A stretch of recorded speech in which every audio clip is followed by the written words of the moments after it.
Gracias. Ahora sí, muchas gracias por la invitación y después de un año nos volvemos a ver porque el año pasado nos vimos en la presentación de la regla nobulada y este año con ocasión de la Carta un Ministro.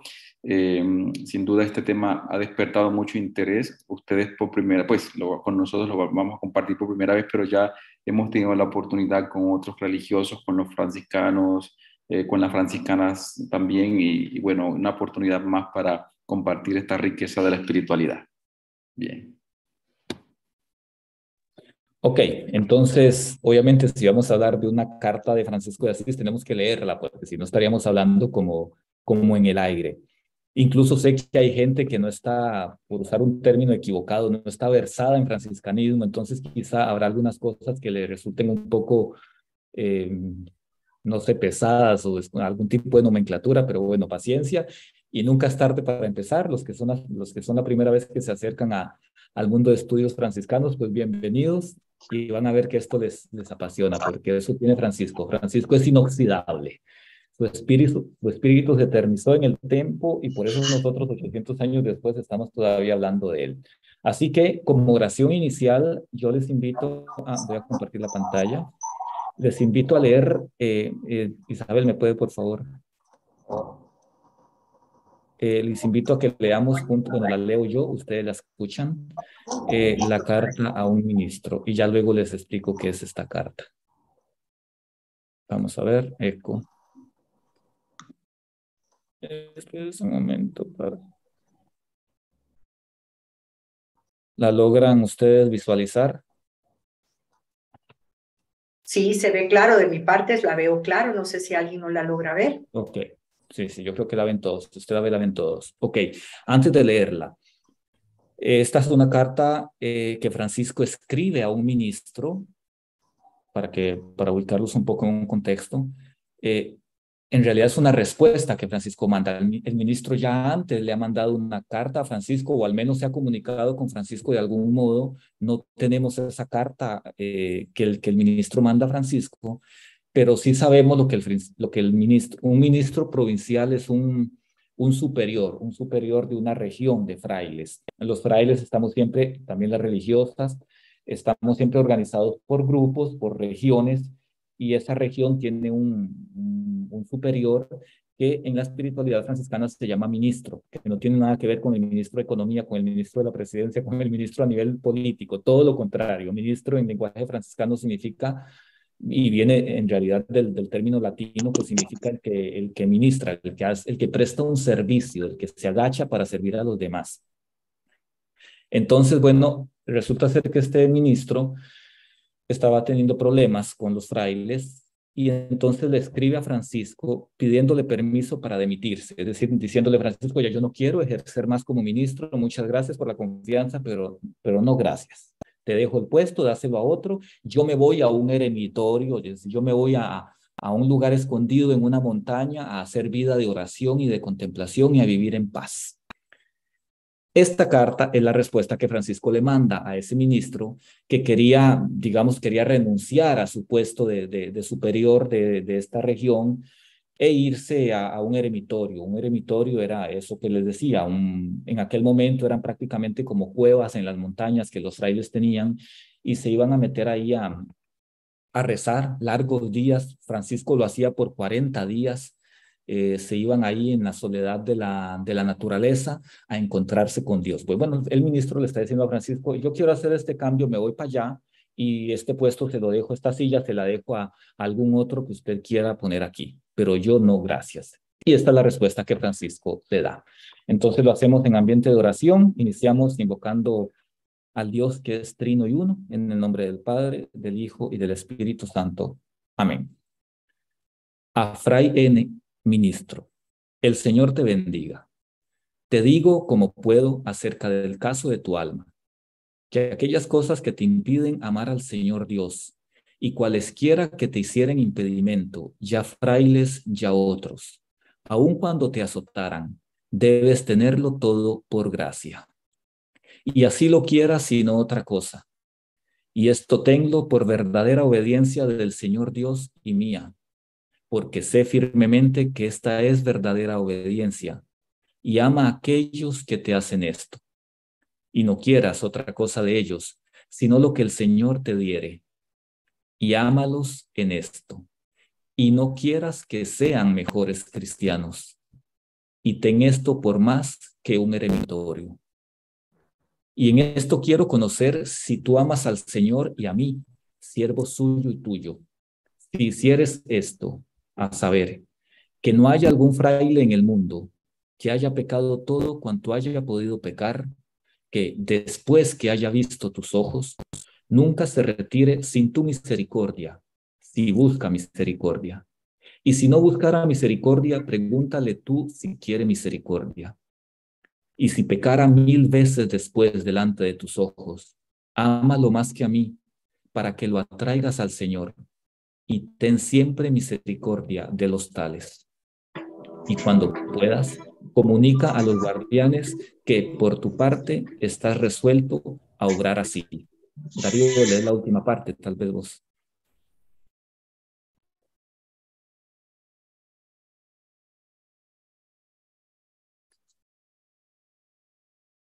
Darío, lee la última parte. En cuanto a todos los capítulos que hay en la regla que hablan de los pecados mortales, con la ayuda del Señor en el capítulo de Pentecostés, con el consejo de los frailes haremos un capítulo de este tenor. Si alguno de los frailes, instigándolo el enemigo, pecara mortalmente, está obligado por obediencia a recurrir a su guardián. Y todos los frailes que sepan que ha pecado no le causen vergüenza ni detracción, sino tengan gran misericordia acerca de él y mantengan muy oculto el pecado de su hermano, porque no tienen necesidad de médicos los sanos, sino los enfermos. Igualmente, por obediencia, estén obligados a enviarlos a su custodio con un compañero, y el custodio mismo atiéndale misericordiosamente, como él querría que se le atendiese, si estuviese en caso semejante. Y si cayere en pecado, en otro pecado venial, confiésalo a un hermano suyo sacerdote. Y si no hubiera allí sacerdote, confiéselo a un hermano suyo, hasta que haya sacerdote que lo absuelva canónicamente, como se ha dicho. Y estos no tengan enteramente potestad de imponer otra penitencia, sino esta: vete y no peques más. Este escrito, para que se observe mejor, tenlo contigo hasta el capítulo de Pentecostés. Allí estarás con tus frailes. Y estas cosas y todas las otras que se echan de menos en la regla, con la ayuda del Señor procurará ustedes completarlas.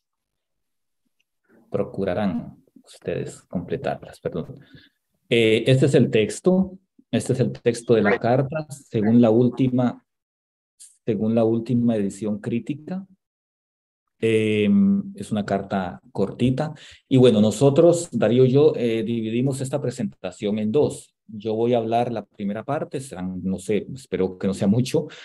Y Darío, hacemos una pausa después de eso y después Darío, la segunda y última parte de esta charla. Yo les voy a hablar de la parte más, digamos, más pesada de esta charla, que tiene que ver con los aspectos técnicos, digamos, filológicos del texto. Podríamos llamarlo así.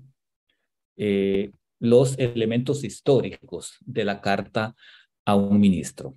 Darío después en la segunda parte les hablará de la parte más bonita, que sería como un poco de teología, un poco de la espiritualidad que desencadena esta carta. No sé si ustedes lograron, tal vez la leímos un poco rápido, pero la carta es hermosísima, es un himno a la misericordia. Todo lo que Francisco le dice al ministro, obviamente Francisco no le acepta la renuncia al ministro, ya ustedes vieron, y Francisco le explica por qué. O sea, lo que le dice el ministro es: no huyas del conflicto humano, no puedes ir a esconderte, no puedes usar la oración como excusa para huir del hermano. Si tienes un problema con el hermano, enfréntalo, no al hermano, enfrenta el problema y enfréntalo con misericordia. Bueno, Darío les hablará de eso. Yo les hablaré sobre todo de, como les digo, los elementos filológicos e históricos que son importantes. Pero antes de eso, vamos a hacer una pequeña introducción a Francisco y sobre todo a las cartas de Francisco, porque esta no es la última. El encuentro con este santo es siempre una aventura del espíritu, y como tal, una aventura hermosa, una aventura fuerte, una aventura, podemos llamarla inquietante, siempre nueva, porque como les decía, Francisco de Asís no muere nunca. Es todavía capaz de hablar a personas de toda edad, de todo lugar, de todos los tiempos, porque su palabra es como inoxidable. ¿Por qué? Porque en realidad no es la palabra suya, como ya lo vamos a ver, sino la palabra de otro que no muere nunca, de otro que es eterno, y ya ustedes saben quién es. Nosotros, los franciscanos y franciscanas, y los que conocemos a Francisco de Asís, quizá nos hemos acostumbrado tanto a la riqueza literaria que rodea al franciscanismo, que ni siquiera nos percatamos del extraordinario privilegio que tenemos al poseer tantos escritos de nuestro padre fundador, porque en realidad de Francisco, según la última edición crítica, tenemos 31 textos auténticos, más un montón más que todavía no se han declarado auténticos. Estudia al respecto para saber si son o no son de Francisco o hasta qué punto son de él, pero al menos de 31 tenemos casi que certeza total de que son auténticos. En comparación con otros santos fundadores del medioevo, Francisco de Asís es un único, es decir, es un caso único, porque las otras familias religiosas, pregúntenle ustedes a los dominicos, por ejemplo, a los frailes dominicos, ¿cuántos escritos tienen ellos de su santo fundador, que es Santo Domingo de Guzmán? Poquísimos, poquísimos. Pregúntenles a otros fundadores del medioevo, ¿no? a otras congregaciones de fundadores del medioevo, van a ver que no tienen esta riqueza que tenemos nosotros. Y como les digo acá, quizá por fuerza de la costumbre ya ni siquiera nos maravillamos de este hecho que tenemos tantos escritos de Francisco, y no solo la cantidad, sino y sobre todo la cualidad de estos escritos. Para muestra un botón la carta que yo les acaba de leer. Sigue siendo tarea inconclusa para nosotros redescubrir la novedad y originalidad que estos escritos esconden. Una novedad y una originalidad que todavía puede iluminar nuestra actualidad, nuestro hoy. Y esto solo para hablar un poco de la actividad epistolar de Francisco de Asís, porque ya les decía, Francisco tiene 31 escritos, pero no vamos a hablar hoy de todos los escritos, sino que vamos a hablar de un escrito que pertenece a un grupo, que es el grupo epistolar, es decir, epístola significa carta. Entonces vamos a hablar de Francisco como escritor de cartas, no el Francisco que escribió una regla, no el Francisco que escribió oraciones, no el Francisco que escribió el cántico de las criaturas, no, vamos a hablar del Francisco que escribía cartas, es decir, de la actividad epistolar de él. La actividad epistolar del hermano Francisco, de la que han llegado a nosotros hoy, 800 años después, un puñado de cartas ciertamente auténticas, ya después les digo cuántas son. Esta actividad epistolar es expresión viva de dos componentes esenciales de la vocación evangélica de Francisco. Es decir, este conjunto de cartas, que todas son muy distintas entre sí y tocan temas distintos también, coinciden en dos cosas, o nos muestran dos facetas de la vida de Francisco.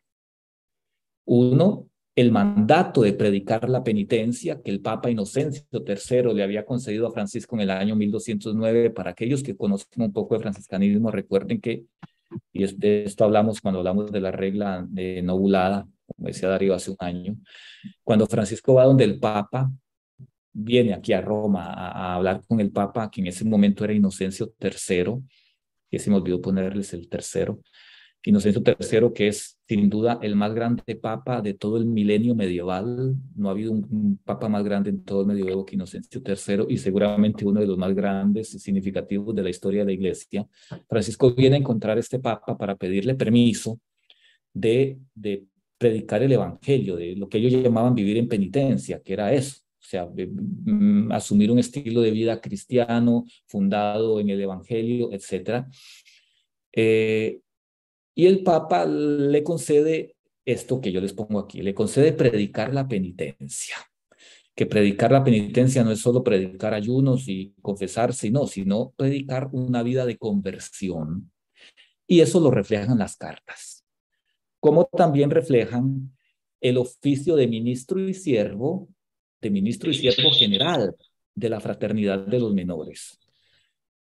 Francisco funda una orden, en realidad él no quería fundar ninguna orden, pero bueno, las circunstancias lo llevan a fundar una orden porque cuando el Papa le concede predicar la penitencia, este estilo de vida que Francisco inicia, que Francisco emprende, comienza a contagiar a un montón de gente, a un montón de jóvenes que quieren como él también predicar la penitencia desde ese carisma propio que Francisco tenía. Entonces Francisco de pronto se encuentra rodeado de un grupo de hermanos, bueno, termina fundando una congregación, una orden religiosa, que en poco tiempo ya eran miles.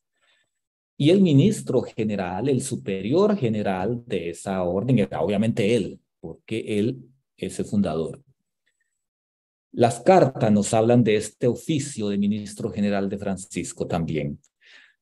Un oficio al que Francisco renunció. Es interesante porque aquí hay una contradicción latente con la carta que yo les acaba de leer, donde Francisco rechaza o no acepta la renuncia del ministro que le está pidiendo: Francisco, ya yo no quiero ser más ministro de este grupo de frailes, sobre todo porque hay uno que me está haciendo la vida a cuadritos, que ya me agotó la paciencia. Y Francisco le dice: pues no, señor, usted sigue ahí en su puesto, yo no le acepto la renuncia. Sin embargo, Francisco sí renunció. En el año 1220, Francisco renunció a su puesto, a su función de ministro general, y delega esta función importantísima, porque ya el grupo de frailes era el grupo de los menores, así se llamaban ellos, orden de frailes, y así se llaman hoy, nos llamamos hoy orden de frailes menores. Eran muchísimos. Y Francisco renuncia y le da, cede el puesto al que era su vicario, que se llamaba Pedro Catani, que murió 2 años después, y después viene otro que se llama Fray Elías, del cual les voy a hablar dentro de poco. Pues bueno, las cartas nos hablan no de esta renuncia de Francisco, pero sí nos hablan de estas dos cosas: del mandato de predicar la penitencia y de Francisco como ministro y siervo general de la fraternidad. Porque un dato importante es que aunque Francisco renuncia jurídicamente a ser el ministro general de la orden, a nivel espiritual y a nivel de autoridad moral, él seguía siendo el ministro. O sea, los hermanos lo seguían viendo como ministro. Pobre Pedro Catani, que seguro estaba como pintado en la pared nada más, porque mientras Francisco estuvo vivo, siempre fue, y es lógico entenderlo, el punto de referencia central, incluso también para la curia pontificia. Cuando los papas escribían documentos, los dirigían a Francisco de Asís, aunque él no era oficialmente y a nivel jurídico no era el ministro general, no era el superior general de la orden. Los papas seguían, o la curia general seguía dirigiendo los documentos oficiales a Francisco. Si a nosotros ha llegado un número considerable de escritos de Francisco, como les decía, 31, 30 más uno que la última vez que tuve charla con ustedes, yo no estaba Darío, eso fue hace que 1 mes, si no me equivoco, Isa, no, un poco más, quizá como 2 meses. Yo les hablaba que hace, ¿cuánto hace? Sí, fue 2 meses, Fray. Hace 2 meses. Sí, yo les hablaba que en mayo pasado se descubrió otro texto que muy probablemente es de Francisco. Todos los estudios que se han hecho hasta ahora y los grandes conocedores de franciscanismo y de estudios filológicos y de manuscritos, pues coinciden en que ese texto, que es una oración, sí es de San Francisco de Asís. Apareció en una biblioteca allá en Madrid, España. Entonces ya se subió la lista a 31 escritos, digamos, contando este último recién aparecido, que todavía no está oficialmente declarado auténtico, pero va por ese camino. Entonces, les decía que este gran número de textos no ha llegado a nosotros al azar. Hay 2 circunstancias precisas que se unieron para que nosotros hoy tengamos un gran grupo de textos de Francisco de Asís, del cual tenemos incluso textos autógrafos, es decir, textos, supongo que saben lo que es un autógrafo, no la firma, sino textos escritos por Francisco, es decir, a puño y letra. Tenemos textos donde podemos ver la letra de Francisco. La carta a un ministro no es un autógrafo, sino que nos ha llegado a nosotros a través de copias. Por eso se hace una edición crítica para ver cómo es el texto original, cuál es la versión que se acerca o que se puede acercar más a cómo pudo ser la carta original, etc. Pero en cambio tenemos 3 textos que son autógrafos, es decir, Francisco los escribió en un pergamino y ese pergamino lo tenemos hoy todavía, el pergamino original donde podemos ver cuál era la caligrafía de Francisco, cómo escribía él, cómo hacía la letra M, cómo hacía la letra P, cómo hacía la letra R, etcétera. Eso vuelve aún todavía más extraordinariamente impactante el corpus literario de Francisco, porque tener un manuscrito del medioevo hoy es casi imposible. Y nosotros de Francisco tenemos 3. Esos 3 manuscritos que nosotros tenemos, se los debemos al hermano León, Fray León, que fue desde los comienzos, no solo uno de los primeros hermanos que se le unió a Francisco, sino podemos llamarlo incluso el más fiel. León no se le despegó nunca a Francisco, era su alma gemela. Y Francisco por León también nutría un afecto especial, le tenía una confianza única, le abría el corazón a León y León también, pues en realidad terminó creando una dependencia muy, digamos, sana, porque no era insana, pero una dependencia muy intensa de Francisco. De hecho, uno de los autógrafos habla de esto, donde León le está pidiendo a Francisco, Francisco, déjame ir a verte, porque yo quiero verte. Bueno, gracias a León, tenemos 3 autógrafos, porque los únicos 3 autógrafos que nosotros tenemos de Francisco, los únicos, digo, son muchos, son 3, pero estos 3 autógrafos tienen el mismo destinatario, que es León.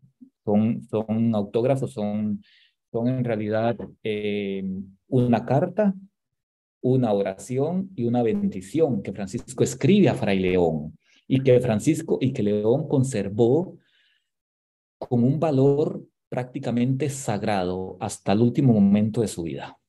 De hecho, uno de los manuscritos que se conservan en la Basílica del Sacro Convento en Asís, donde está enterrado Francisco, ese manuscrito que es pergamino, ustedes saben que es la piel de las ovejas, es decir, es cuero. Y ese pergamino tiene los 4 dobleces como lo había doblado León para llevarlo siempre en esta bolsita que nosotros tenemos en el hábito, porque casi que era como un amuleto, así como nosotros cargamos una cruz a veces, o un rosario, pues León cargaba estos autógrafos. Y gracias a este celo con que los conservó, nosotros los tenemos hoy casi intactos.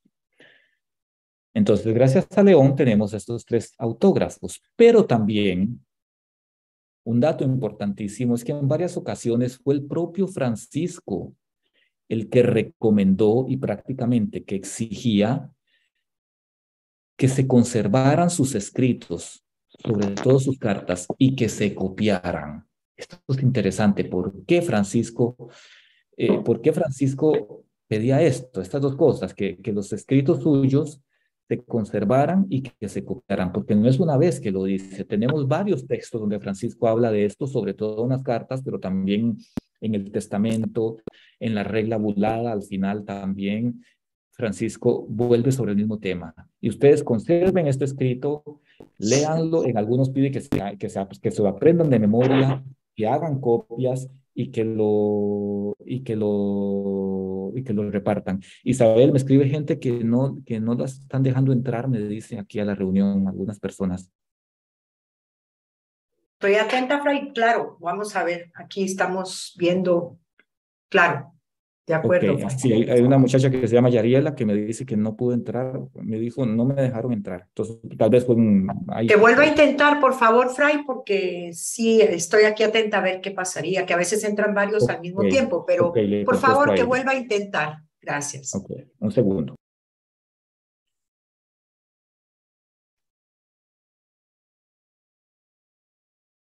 Creo que ya está por acá.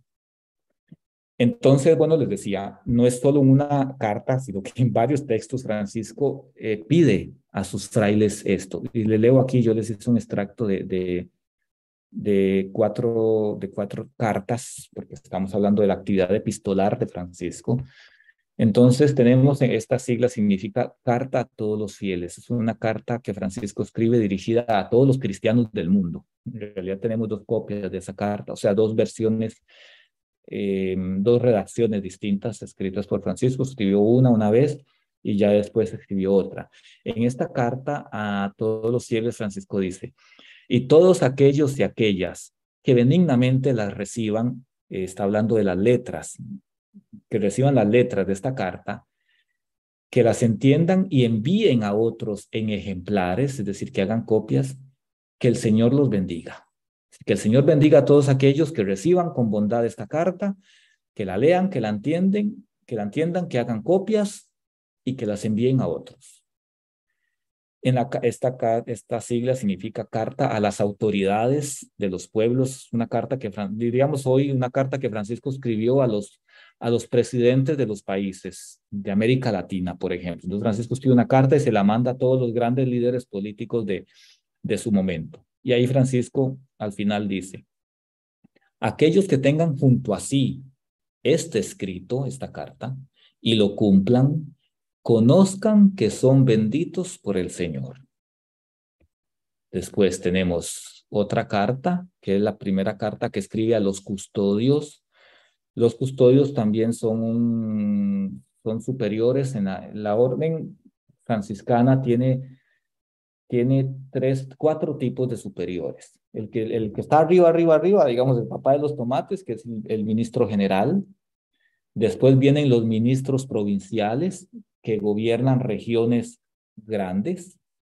Después vienen los custodios, que gobiernan regiones más pequeñas, que se suponen que están preparándose para convertirse en provincias, es decir, en una región más grande, que tendrán su ministro provincial, pero que como por el momento no tienen ministro provincial, tienen un ministro custodial que depende de un ministro provincial. Es como un enredo. Y por último, los guardianes, que son los superiores de los conventos. Francisco escribió dos cartas a los custodios, a los ministros custodios. En una de esas cartas, en la primera, versículo 9, Francisco dice: tienen la bendición del Señor Dios y la mía, todos mis frailes custodios, a los que llegue este escrito y lo copien y lo tengan consigo y lo hagan copiar para otros frailes. Otra vez, misma petición.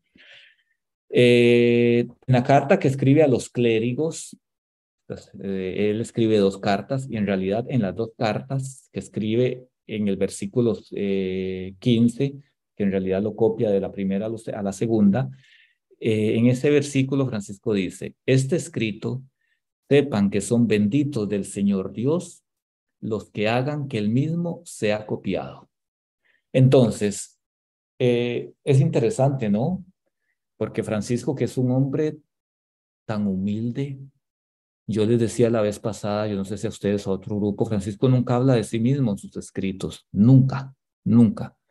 Prácticamente desaparece él para dejar que sea Dios que habla. Francisco, que repetidas veces se define en sus escritos como simple, como iletrado, entonces, ¿por qué pide por qué tiene esta arrogancia, entre comillas, esta arrogancia de decir: bueno, esta letra que yo escribí, que sea para ustedes casi como papel sagrado, no solo tienen que conservarlo, sino que tienen que leerlo, tienen que entenderlo, tienen que hacer copias, tienen que mandarlo a los demás? ¿Por qué? O sea, ¿a qué se debe esta insistencia de Francisco a que sus escritos se reproduzcan? ¿Por qué tal obsesión en que se conservaran sus propias palabras escritas? Bueno, si yo abro aquí el micrófono para que ustedes opinen, seguro llegan a la respuesta correcta. Y la respuesta correcta está aquí en esta imagen que ustedes están viendo. Francisco, que abraza un vangelo, que es el término italiano para decir evangelio. Esta es la respuesta. Como les decía, Francisco en sus escritos, en ninguna de sus cartas y en ninguno de sus escritos, Francisco habla de sí mismo. Siempre y solo habla o de su experiencia espiritual cristiana, que a la vez es lo mismo que decir habla de Jesús. Habla del evangelio. Y por lo mismo, porque él sabe que lo que ahí está escrito no son palabras propias, no son ideas propias, no son calenturas propias, sino que es la palabra de Dios lo que él está transmitiendo. Entonces, por eso, él pide que por favor se copien, que no se desprecien esas cartas, que no queden en el olvido, que no caigan en el vacío, porque no son palabras mías, dice Francisco, no es un discurso mío, no soy yo el que les estoy contando mis anécdotas, el que estoy tratando de imponerles mi estructura mental. No, les estoy hablando de las, y lo cito literalmente a él, de las odoríferas, o busquemos una palabra más entendible en español, de las perfumadas palabras del Señor. Así le llama Francisco, incluso a una de sus cartas, donde yo creo que es la carta a los cielos, no recuerdo cuál es, donde él habla de las perfumadas palabras del Señor que él está transmitiendo. Entonces no es mi palabra, no es mi discurso, no son mis ideas, es el Evangelio de Jesús, lo que ahí está escrito. Y cuando uno lee los escritos de Francisco, y si los lee todos, se da cuenta que es cierto. El corazón, el núcleo, la médula espinal del pensamiento de Francisco no es otra cosa que la concretización de esto, del mandato evangélico. Entonces, por eso cuando él escribía, él sabía que no estaba haciendo otra cosa que lo que les decía hace un rato, predicando la penitencia, es decir, predicando el evangelio. Y entonces, por eso, de manera firme y contundente y decidida, pedía que sus escritos se multiplicaran y ojalá que llegaran a distintas regiones. Era un hombre verdaderamente humilde, capaz de mirarse a sí mismo con sinceridad. Ya les decía, se define a sí mismo como simple, como idiota, pero idiota con la carga semántica que tenía en el latín medieval, no como nosotros lo entendemos hoy. Idiota en el latín medieval significa una persona sin estudios, una persona no académica, una persona no preparada a nivel científico. Es decir, una persona simple, sencilla. Patarrajada, decimos en Costa Rica, alguien que no tiene mucho que ofrecer. Así se definía Francisco. Capaz de mirarse con sinceridad y por lo tanto también de reconocer el poder de sus palabras, no en sí mismas consideradas, sino en cuanto portadoras de un mensaje que no era suyo, así como el profeta. Los profetas bíblicos, ellos son perfectamente conscientes de que su mensaje no es un mensaje propio, sino que es la palabra de Dios lo que ellos transmiten. Y por eso Francisco no temía en subrayar la importancia de lo que él transmitía por escrito. Esta conciencia sobre la importancia de su mensaje lo llevó a ampliar su círculo de destinatarios. Les decía que escribió a todos los clérigos, a todos los gobernantes de la época, a los fieles laicos, etcétera. De acuerdo con la última edición crítica, el corpus epistolar de Francisco, es decir, el conjunto de sus cartas, lo componen 11 cartas de cuya autenticidad hoy no se duda. Y son estas que ustedes tienen aquí. Estas cartas que ustedes tienen aquí se dividen en 3 grupos. Que es lo que les digo acá, si se toman en cuenta los destinatarios, porque se puede hacer otro tipo de clasificación si tomamos en cuenta el contenido, por ejemplo, o si tomamos en cuenta las fechas de composición. Pero si tomamos en cuenta los destinatarios, es decir, a quienes estaban dirigidas, las podemos reagrupar en 3 series. Cartas circulares enviadas fuera de la orden, es decir, cartas que que Francisco no las pensó para los frailes, sino para toda la gente o para gente que no era fraile, que son las cartas a las autoridades de los pueblos, es decir, a los líderes políticos, y las 2 cartas que escribe a todos los fieles cristianos, lo que hoy llamaríamos a todos los católicos, digamos. Un segundo grupo lo conforman las cartas enviadas a los frailes, y ahí tenemos 5. Tenemos las 2 cartas escritas a todos los clérigos, las 2 cartas escritas a todos los custodios y una carta que manda a toda la orden, que se llama carta a toda la orden. Y por último, las cartas privadas, dentro de las cuales tenemos una carta que escribe a San Antonio de Padua, que también era fraile franciscano, la carta que escribe a Fray León, de la que yo les estaba hablando hace un rato, y la carta a un ministro de la que estamos hablando hoy. Estas cartas privadas seguramente eran más. pero como es lógico suponer, las cartas privadas están restringidas, dirigidas a una sola persona. Entonces difícilmente se hacían copias para entregarlas a los otros, y por eso pues no se han conservado todas las cartas privadas que Francisco escribió. Gracias a Dios tenemos 3 hoy de milagro, pero seguro era mucha más. Y tenemos también las cartas perdidas o dudosas. Son estas de aquí. No entremos en esos detalles para entrar ya casi de lleno a la carta. Todas sus cartas, aunque son muy desiguales en tamaño, en contenido, en propósito, en estilo, muestran a la vez una gran unidad de pensamiento y una gran coherencia de lenguaje. ¿Por qué? Porque todas tienen un significado espiritual y teológico muy profundo, se basan en el Evangelio todas, y hablan y son fruto de la propia experiencia de Francisco, pero no de la propia experiencia de Francisco como ciudadano de Asís o como la propia experiencia de Francisco como comerciante de telas, porque su familia era comerciante de telas. No, la propia experiencia de Francisco como persona creyente, es decir, como cristiano católico.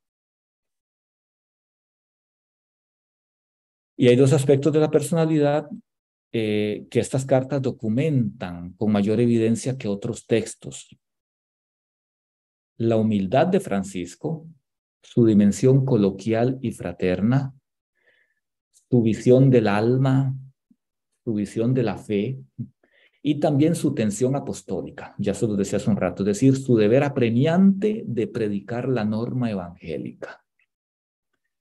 Y esto se palpa de manera, digamos, hermosa y concreta en la carta a un ministro. Esta carta, y no lo digo yo, es un tesoro de la literatura no solo franciscana, de la literatura occidental. Ya después ustedes tienen que, tarea obligatoria, releer esta carta de una manera más pausada.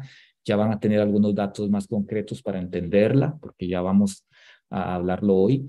Entonces ya después mañana o estos días tienen que leer esta carta y rumiarla para que se den cuenta por qué es una carta tan hermosa. De hecho, es considerada como ¿cómo se puede decir? Un monumento de la literatura realista en Occidente. Hay un volumen de literatura muy famoso, está en italiano, yo no sé si existe en español, que agrupa toda la literatura realista, el realismo literario. Y el autor ahí pone como ejemplo de la literatura realista la carta a un ministro de Francisco de Asís. Y no es un autor católico, no es un libro religioso, es un libro literario, es un libro que habla de estudios de literatura en Occidente, y ponen a esta carta como modelo.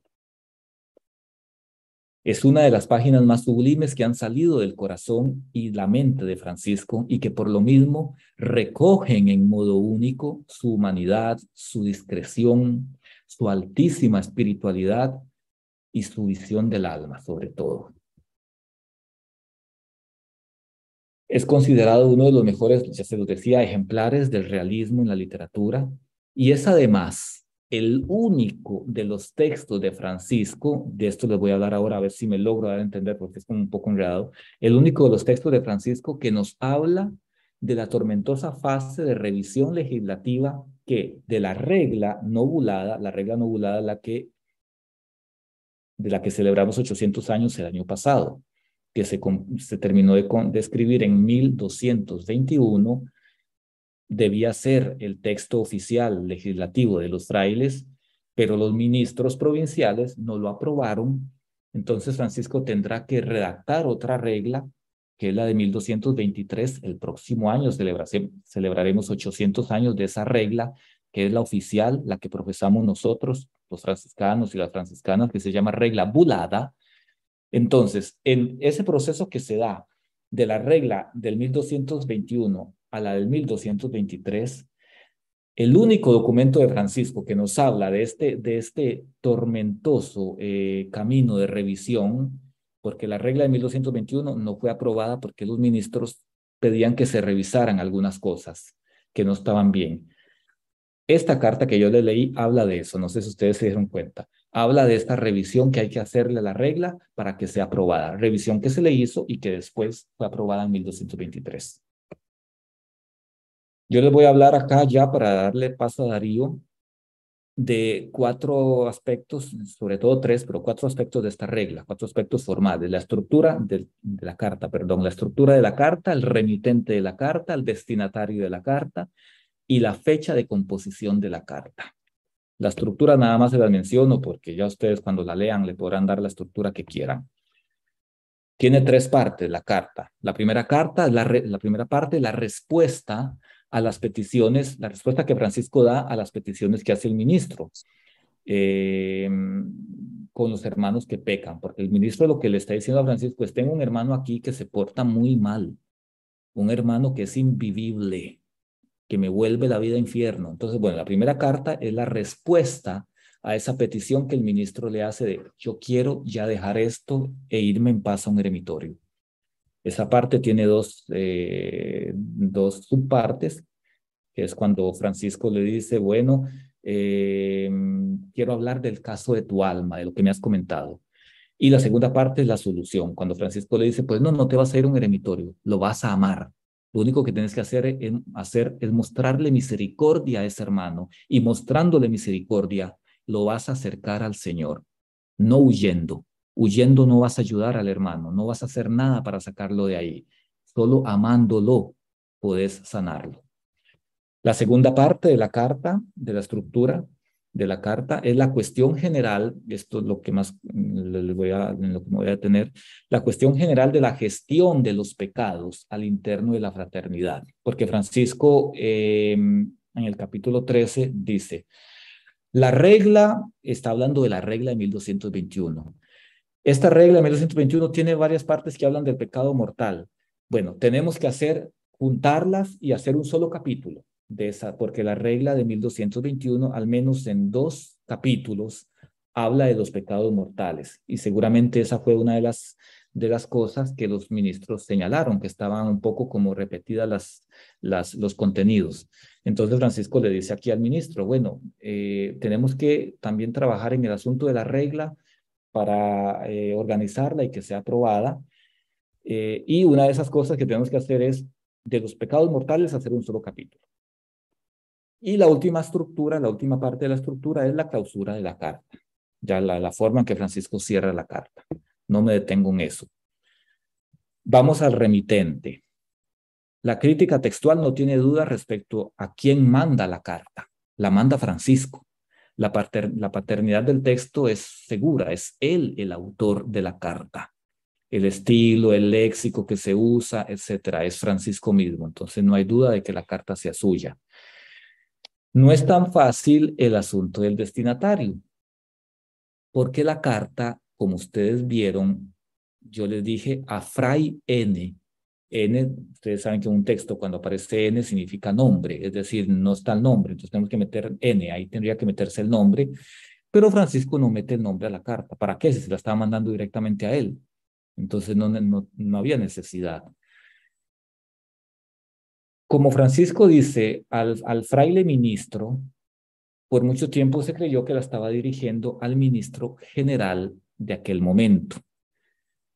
Que si la carta se escribió en 1222, el ministro general era Fray Elías. Recuérdense que yo le dije que en 1220 Francisco renuncia al cargo de ministro general, elige a Fray Pedro Catani como ministro general, que por desgracia se muere 2 años después, seguro el estrés de ser ministro general lo mató, y murió a los 2 años, y es elegido Fray Elías, un fraile famosísimo, importantísimo dentro de la historia de la orden franciscana, un fraile al que Francisco amó como una madre, dice Tomás de Celano, el biógrafo de Francisco, que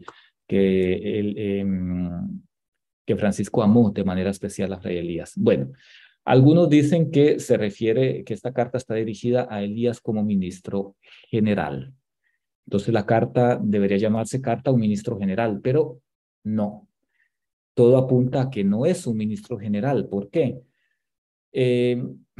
Porque el contenido de la carta, para nosotros que somos frailes, no calza si está dirigida al ministro general. Por ejemplo, Francisco le dice al ministro, no sé si recuerdan, en la parte que le leí, y te pido, querido ministro, que le comuniques a los guardianes, recuerden que los guardianes son los superiores de un convento, te pido que le comuniques a los guardianes, a los superiores de los conventos, que vos tomaste la decisión de actuar así, es decir, que tomaste la decisión de no renunciar a tu cargo, que tomaste la decisión de no condenar al hermano, sino de amarlo. Tiene que comunicárselo a los guardianes. Imposible que el ministro general le comunicara eso a todos los guardianes de la orden, porque eran un montón. Es más fácil entenderlo si la carta estaba dirigida a un ministro regional que tenía a su cargo tal vez 20, 25 guardianes, no al ministro general que tenía a su cargo, no sé, 400 guardianes o no sé cuántos. Entonces, este y otros datos más hacen por seguro que la carta estuviera dirigida a un ministro provincial de una región, es decir, la región Umbra, que es la región de Italia donde se encuentra la ciudad de Asís.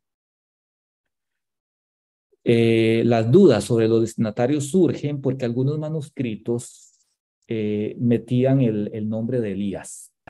Como Francisco no lo menciona, entonces algunos copistas cuando copiaban la carta, quizá por cosas que habían escuchado, etcétera, metían Frati Elie. A Frati Elie, que significaría en español carta dirigida a Fray Elías.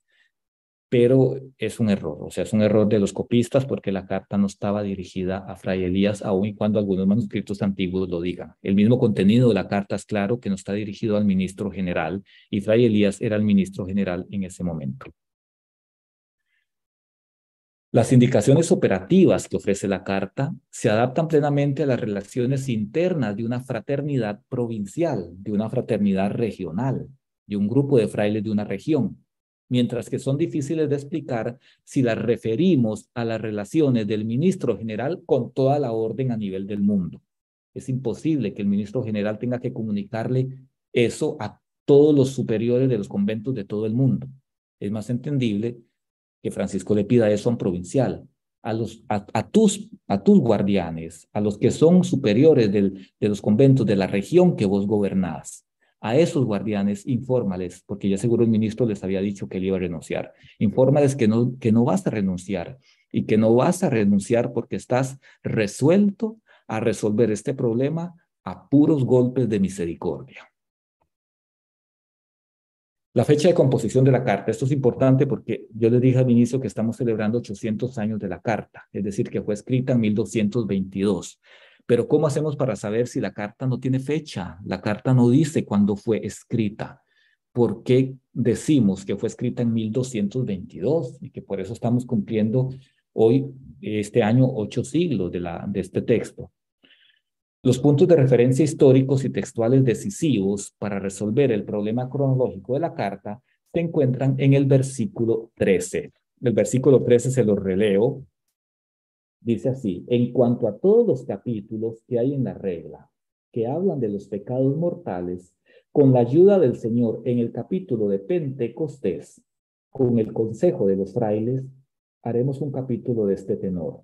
Si alguno de los frailes instigando al enemigo, o sea, Francisco ya dice cómo va a comenzar el nuevo capítulo. O sea, la carta, la única regla que existía en ese momento era la regla de 1221, la que no fue aprobada por los ministros. En esa regla, en 2 capítulos distintos, se habla de los pecados mortales. Francisco dice, de esos 2 capítulos tenemos que hacer uno solo. En esta nueva revisión de la regla que estamos preparando, se tiene que hacer un solo capítulo que hable de los pecados mortales. Y ese capítulo va a comenzar así: si alguno de los frailes, instigándolo el enemigo, pecara mortalmente, esté obligado por obediencia a recurrir a su guardián, etc. Entonces, bueno, es este texto que está aquí, donde Francisco pide al ministro eso. Y le dice que de eso se va a discutir en el capítulo de Pentecostés. Los frailes, para los que no son franciscanos, los frailes se reunían cada año a tener, todavía nosotros hacemos estas reuniones que se llaman capítulos, que es donde nos reunimos para tomar decisiones que son vinculantes para todos. etcétera. Los frailes en aquel momento hacían un capítulo de Pentecostés cada año. De hecho, hay un, bueno, antes de decirles lo que les iba a decir, la pregunta clave entonces, ¿a qué redacción de la regla se refiere? Ya les dije que era la de 1221. Y más concretamente, al capítulo de Pentecostés, ¿de cuál año? Francisco dice, esa carta la está escribiendo y esa carta el ministro tiene que llevarla al capítulo de Pentecostés siguiente. Pero ¿de cuál capítulo de Pentecostés estamos hablando? Es lo que hay que ver. Hay un historiador, él no era fraile, un historiador de aquella época, que nos cuenta efectivamente eso que les estaba diciendo. Él dice en su crónica histórica, los hombres de esta religión, está hablando de los frailes, una vez al año, y por cierto, para gran provecho suyo, se reúnen en un lugar determinado para alegrarse en el Señor y comer juntos. Los frailes siempre nos alegramos cuando comemos juntos. Nos gusta comer. A las monjas también. Para comer juntos y con el consejo de santos varones, redactan y promulgan algunas santas constituciones que son confirmadas por el señor Papa. Eso coincide con lo que Francisco le dice al ministro. Con la ayuda del Señor en el capítulo de Pentecostés y con el consejo de los frailes, es lo mismo que dice este historiador de la época, y con el consejo de santos varones, redactan y promulgan algunas santas constituciones. Ahí les pongo resaltados los datos que nos interesan. Es decir, que se reunían una vez al año en un lugar determinado, casi siempre en Asís, con el consejo de santos varones, redactan y promulgan algunos cambios o normas para ellos. Entonces, esta carta es del octubre de 1216, una carta que este autor, que se llama Jacobo de Vitry, manda a otro y le cuenta esto. Conocí porque él es francés, conocí en Italia una orden religiosa, ¿verdad? Y los hombres de esta orden, una vez al año, etcétera. 1216, la carta. El comienzo del nuevo texto propuesto por Francisco, es un poco enredado tal vez para ustedes, lo que Francisco dice, o el modo en que Francisco propone que debe comenzar el nuevo capítulo que va a reunir como contenido los pecados mortales, ahí les pongo el texto en latín, pero es esto que dice, si un fraile instigado por el enemigo peca mortalmente. Este comienzo lo tenemos literalmente en la regla bulada de 1223. Es decir, esa regla de 1223 aplica lo que la carta dice. El modo en que Francisco pide que se introduzca el capítulo que habla de pecados mortales, ese modo lo tenemos en la regla bulada, que comienza así. Vea, el capítulo 7 de la regla bulada comienza: Qui fratrum instigante inimico mortaliter peccaverit. Es lo mismo que Francisco propone acá, solo cambia este pronombre relativo, que aquí es quis y aquí es qui, pero en español se traduce como que, es lo mismo. Entonces, es un paralelo literal, lo que significa que esta carta está escrita antes de la regla bulada, porque la regla bulada refleja el proyecto de síntesis que Francisco está proponiendo en la carta. Lo que Francisco le dice al ministro: por favor, en el próximo capítulo recuerda que tenemos que discutir sobre el asunto de que la regla actual, que no fue aprobada, en varias partes habla de los pecados mortales y esas partes tenemos que reunirlas en un solo capítulo. Y ese capítulo tiene que comenzar así: Quis fratrum instigante inimico mortaliter peccaverit. Y resulta que eso lo encontramos en la regla bulada. Lo que significa, la regla bulada fue bulada, es decir, fue aprobada el 29 de noviembre de 1223. La carta tuvo que ser escrita entonces antes de esa fecha. Aquí yo les puse un cuadrito en donde se ven los paralelos de lo que dice la regla no bulada, lo que dice la carta a un ministro y lo que dice la regla bulada. Y ven ustedes aquí en amarillo que Francisco, la carta, la regla bulada decía prácticamente lo mismo, la no bulada. Si alguno de los frailes instigando los diablos fornicara, En el capítulo 13 habla de la fornicación, en el capítulo 5 habla otra vez de los pecados de los hermanos, etc. Entonces lo que Francisco dice, tenemos que hacer una sola cosa de esto, un solo capítulo, lo dice en la carta. Y esa petición de Francisco se aplica en la regla bulada que fue aprobada en 1223. Quería explicarles este cuadro, pero ya no hay tiempo, ya me estoy extendiendo mucho. Entonces, si lo que la carta pide se aplica en 1223, indica que la carta fue escrita antes. Porque mientras se envía al ministro, Francisco dice que esta carta tiene que llevarla al ministro a Pentecostés. En ese capítulo de Pentecostés se discute cuál va a ser el nuevo orden del contenido de la regla. Ese contenido tiene que ser presentado al Papa, fue presentado al Papa y aprobado en noviembre de 1223. Quiere decir que el proceso había iniciado antes. Entonces la carta viene seguramente antes. Así que el orden cronológico de los tres textos es la regla no bulada, que ustedes saben que es del 1221, la carta a un ministro, que es de 1222, y la regla bulada, que es de 1223, texto que el próximo año celebraremos también 800 años, y del cual les anunciamos ya que Darío y yo, junto con otro fraile, nuestro moderador de tesis, que se llama Bernardo Modina, estamos haciendo el esfuerzo, vamos a ver si logramos tener tiempo para escribir algún tipo de estudio sobre la regla bulada, algo que les pueda servir a ustedes como el que escribimos de la regla no bulada el año pasado y que creo que fue de algo de ayuda para ustedes y que también a nosotros nos gustó mucho hacerlo. Vamos a ver si logramos hacer otro estudio de la regla bulada para que esté disponible el próximo año. Tenemos que organizarnos solo con el tiempo. Entonces, el orden cronológico es este. Y la carta a un ministro debe ser colocada sí o sí en 1222, porque en esta carta, vuelvo a insistir ya para cerrar, Francisco está pidiendo que hay que revisar algo de este texto aquí, y esta revisión que Francisco pide hacer de este texto aparece ya en este. Quiere decir que Francisco ve el error aquí, pide corregirlo aquí, y concretamente se corrige en este texto de acá, en el de 1223. Colocando un arco de tiempo amplio, podemos asegurar que la carta fue escrita en el 1221, año de la redacción de la regla no bulada, y el 1223, año de la redacción definitiva de la bulada, es decir, entre el 1221 y el 1223. Si restringimos aún más el arco, entonces tenemos que decir que fue escrita en el 1222 o en todo caso en los meses anteriores al capítulo de 1223, que se celebró en Pentecostés, como lo dice Francisco acá.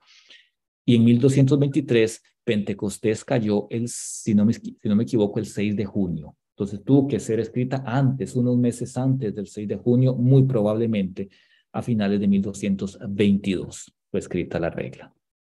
Y ya para cerrar, la carta también nos permite comprobar que en la redacción de su código de vida, en la redacción de su regla, los frailes mantuvieron vivos hasta el final el espíritu y el método que los había caracterizado en la primera fase de su historia. ¿Cuál es? Una continua relectura de sí mismos como fraternidad evangélica y un deseo de adaptar su tenor de vida a las exigencias propias de la Iglesia y de la sociedad. Y por eso esta carta, que es la carta magna de una fraternidad evangélica, nos muestra o nos da a entender que ese grupo, que esa familia conformada por Francisco, él la quería como una familia que se nutriera siempre del perdón, de la discreción y ante todo de la misericordia, porque es el tema de la carta y de eso nos hablará Darío. Y yo termino aquí porque ya me pasé 15 minutos. Entonces, Isabel, si quieren, no sé si hacemos las preguntas mejor todas al final o ahora y hacemos una pausa, no sé. Sí, Fray, yo creo que mejor al final porque así vamos tomando todo el hilo, muy interesante, desde ya muy agradecida en nombre de todos los hermanos y hermanas por esta clarificación que es tan importante, más la experiencia y si gustan, tengo las 3:10 hora de Guatemala en este momento. 5 minutos y a las 3:15 nos volvemos a encontrar. Así sería entonces, ¿verdad? Ok, perfecto. Perfecto. A las Gracias. 3:15 nos volvemos a encontrar acá. A las hermanas preguntan sobre el documento de la regla novulada, ¿verdad? Está en algún lado para poderlo leer. Son las hermanas Clarisas de Moreno, Argentina. Ok, ya, yo creo que al final podemos hablar de eso y responder de estas cosas, sí. Por favor, gracias, Fray. Ok, gracias a ustedes. En Nos vemos en 5 minutos. Claro.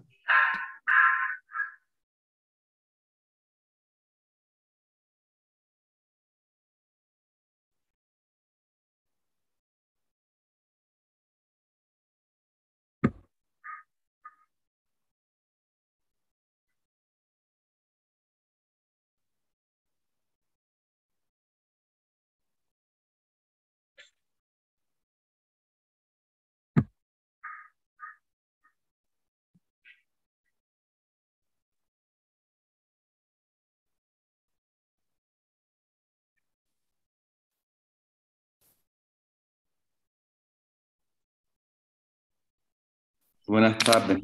¿Me escuchan ahí? Sí, Fray, se escucha bien. También, bien, listo.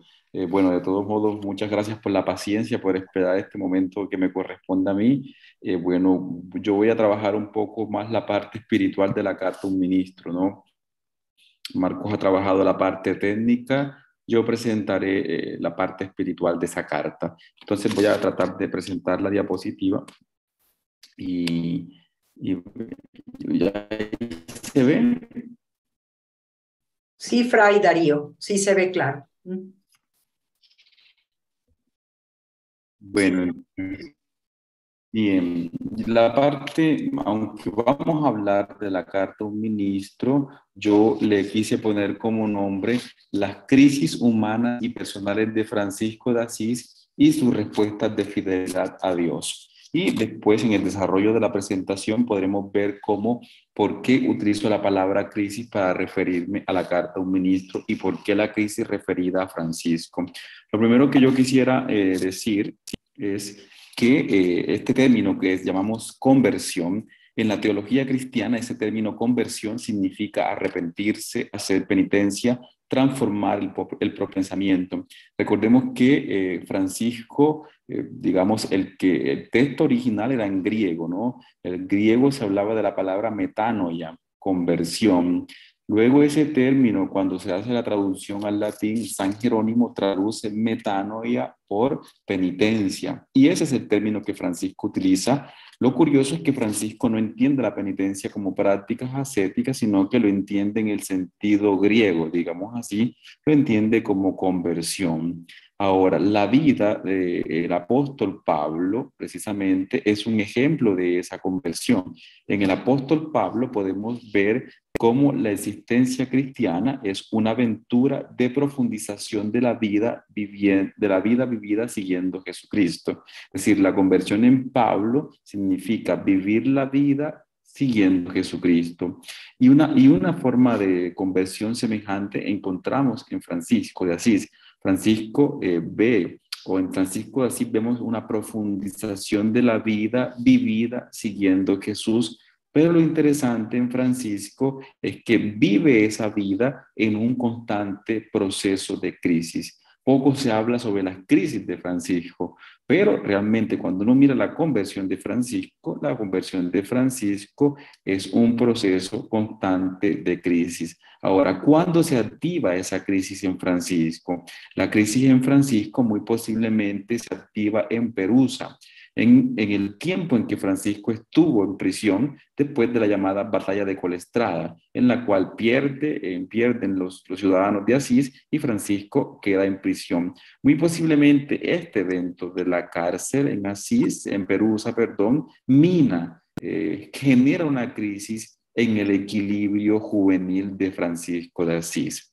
Ahora bien, cuando Francisco refiere en su testamento las circunstancias de su conversión, lo hace, podemos ver en el testamento, en términos muy sencillos y muy sintéticos, como lo dice aquí, y todo lo resume en el encuentro con el leproso. El Señor me dio a mí de esta manera, hermano Francisco, al comenzar a hacer penitencia, porque como estaba en pecado, me parecía extremadamente amargo ver los leprosos, y el Señor me condujo entre ellos, y practiqué la misericordia con ellos. Y al apartarme de los mismos, aquello que me parecía amargo se me convirtió en dulzura del alma y del cuerpo, y después me detuve un poco y salí del siglo. Ahora, que este evento del encuentro con el leproso haya jugado un rol decisivo en la búsqueda de Francisco es muy probable, es muy cierto, pero esto no quita que una tal revelación, no, es decir, el encuentro con el leproso no logra dar cuenta de todo el proceso en causa, es decir, el encuentro con el leproso no logra dar cuenta de todo el proceso de conversión de Francisco, sino que habla de una parte de esa conversión. Ahora bien, considero que el primer momento de la conversión de Francisco va desde la guerra contra Perusa hasta el desnudo delante del obispo en la ciudad de Asís. La elección de esta última escena del desnudo delante del obispo de Asís se justifica con el hecho que la geografía franciscana nos presenta, y con mucha razón, la escena del desnudo podríamos decir, como un giro en la vida de Francisco. Es con este gesto oficial del desnudo que él confirma su voluntad de abandonar su identidad precedente para adoptar la identidad de un penitente. Es decir, el desnudo revela en Francisco la renuncia a ser un ciudadano activo de Asís para convertirse en un penitente. Además, este episodio marca una ruptura en la relación de los eventos que es subrayado con lo que él dice en la leyenda de los tres compañeros. ¿Qué dice Francisco en la leyenda de los tres compañeros? Oídme todos y entendedme. Hasta ahora he llamado Padre mío a Pedro Bernardone, pero como tengo propósito de consagrarme al servicio de Dios, le devuelvo el dinero por el que está tan enojado y todos los vestidos que sus saberes tengo, y quiero desde ahora decir, Padre nuestro que estás en los cielos, y no Padre Bernardone. Me parece importante recordar que hay un autor italiano que se llama Giacomo Todeschini, y Giacomo Todeschini escribió un libro que se llama Visiblemente Crueles. En ese libro, Giacomo Todeschini presenta cómo esta situación que vive Francisco de desnudo y de renunciar, digamos, hacia su pertenencia jurídica a la ciudad de Asís, hacía de él un hombre cruel. Es decir, un hombre cruel significa un hombre que no tenía derechos socialmente dentro de la estructura política, administrativa de la ciudad de Asís. Ahora bien, esta escena o estas palabras que Francisco dirige a su padre Pedro Bernardone, donde dice, ya no eres mi padre, Pedro Bernardone, así mismo como el ritual que lo acompañan, consagra la experiencia que sigue en la vida de Francisco. El despojo de los vestidos significa la caída, y esto me parece muy importante, la caída del estado de cultura al estado de natura. Es decir, pasó de ser un hombre de la cultura dentro de la Asís a ser un hombre de la selva, el hombre selvático que vivía en la periferia de Asís. Recordemos que se va a vivir a la planicie de Asís, al bosque de Asís. Ahora, es decir, este cambio significa una modificación de su pertenencia cultural, que puede ser leído como un signo de ruptura.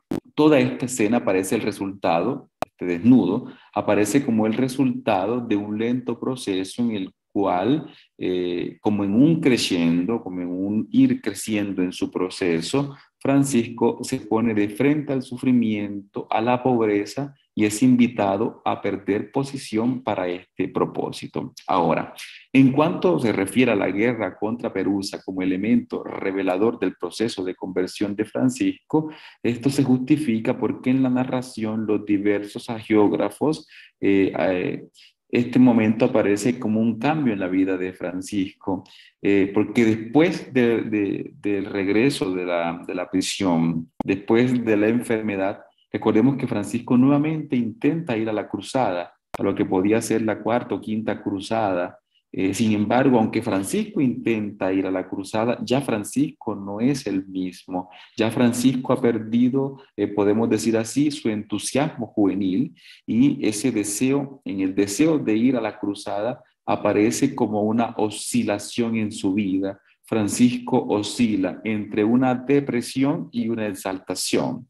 Es decir, se ve como el Francisco derrotado de la cárcel, pero al mismo tiempo la exaltación de un Francisco que quiere ir nuevamente a la guerra. Y ese proceso lo vimos todos nosotros. Oscilamos entre la depresión y la exaltación, y esos dos elementos son precisamente los que contribuyen a la búsqueda de un nuevo equilibrio. Es decir, no es totalmente negativo. La crisis siempre será positiva porque busca un nuevo equilibrio en la persona.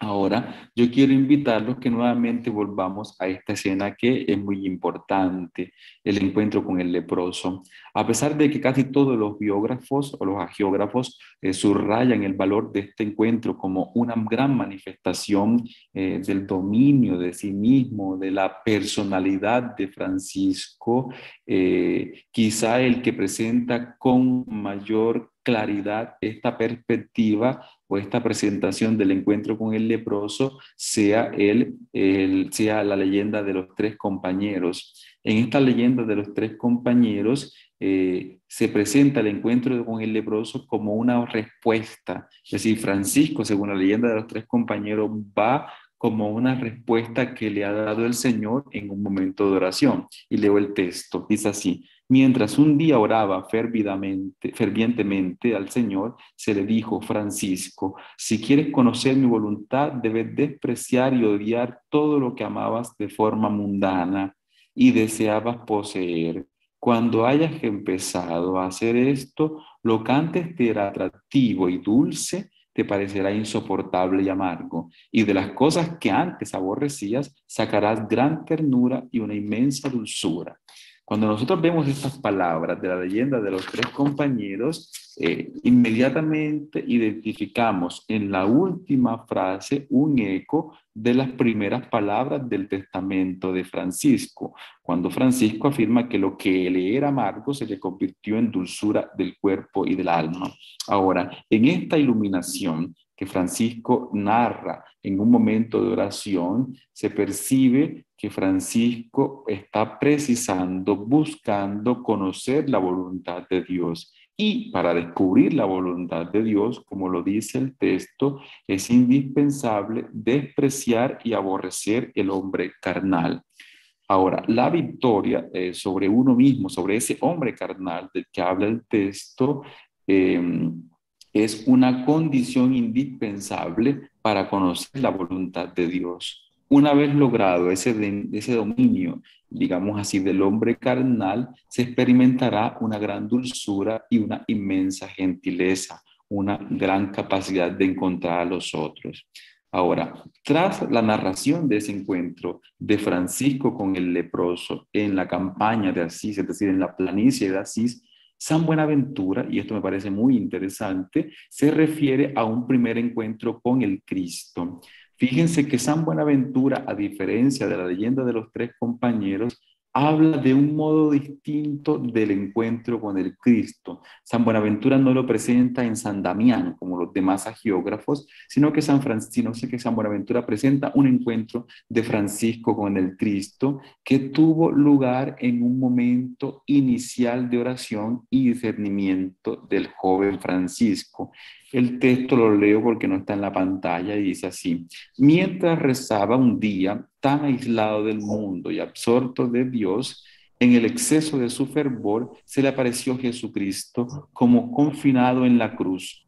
Al verlo, sintió que su alma se derretía.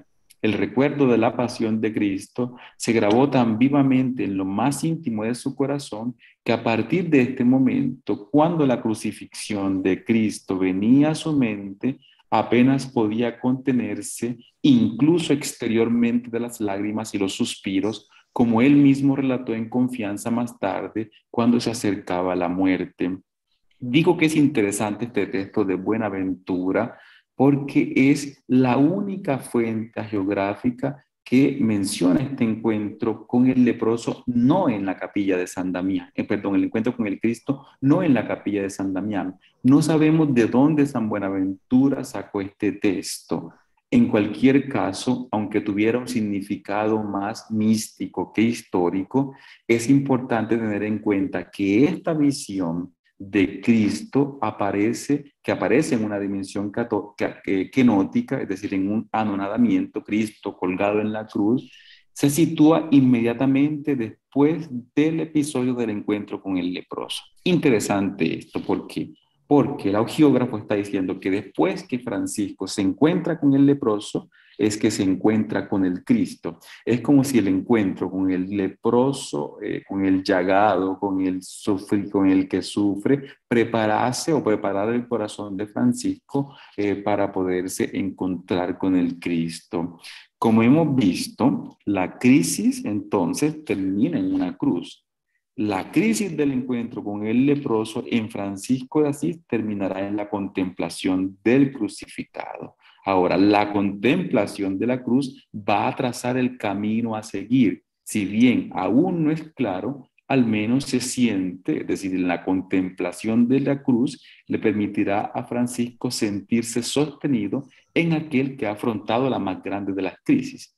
Es decir, con esto que estoy diciendo, estoy manifestando que Francisco sostiene su crisis en aquel que la ha sufrido verdaderamente, que es el Señor Jesucristo.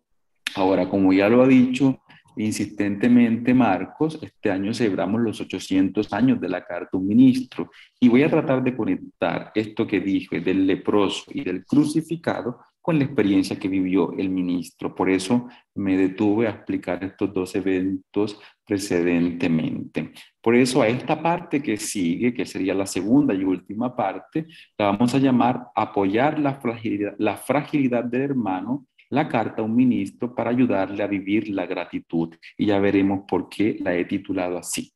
La carta enviada por Francisco a un ministro anónimo, como lo dijo ya Marco precedentemente, es sin duda uno de los textos más bellos de toda la literatura medieval. En esa carta, la lógica evangélica descubierta y vivida por Francisco con los leprosos y confirmada en la cruz, llega a ser el metro de medida y el instrumento indicado al ministro para resolver el escándalo de las fragilidades morales de sus hermanos. Oiga bien, esto es importante. Es decir, ¿cuál fue el metro, la medida, la vara, como dice el texto evangélico, que Francisco utiliza para indicarle al ministro cómo evaluar la situación difícil que está viviendo? La vara o la medida es el encuentro con el leproso y el encuentro con el crucificado. Ahora, no es posible que aquí nos detengamos a analizar todo este texto que es la carta a un ministro.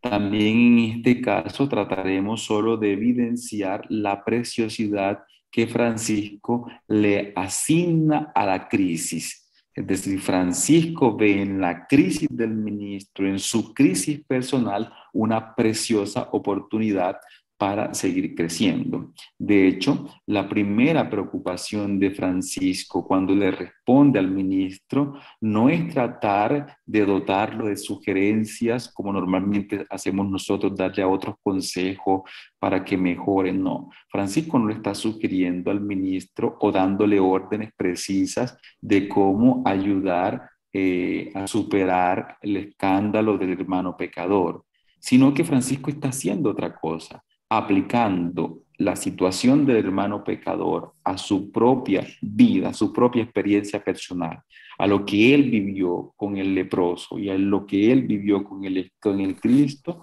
invita al ministro a contemplar la preciosidad del momento que estaba viviendo, hasta el punto de decirle que todo para ti sea una gracia. Es decir, Francisco le está diciendo al ministro, aprovecha, porque esta crisis que estás viviendo con tu hermano pecador debe convertirse para ti en una gracia. Y cuando es una gracia, es un don de Dios que seguramente te va a ayudar a crecer.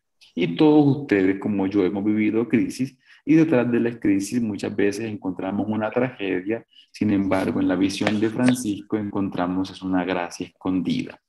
Ahora bien, para este ministro el encuentro, enfrentamiento con la fragilidad de sus hermanos, es decir, del hermano pecador, leproso, el leproso pecador que es su hermano, debía convertirse en una ocasión personal de crecimiento en la vía de la verdad y de la vida.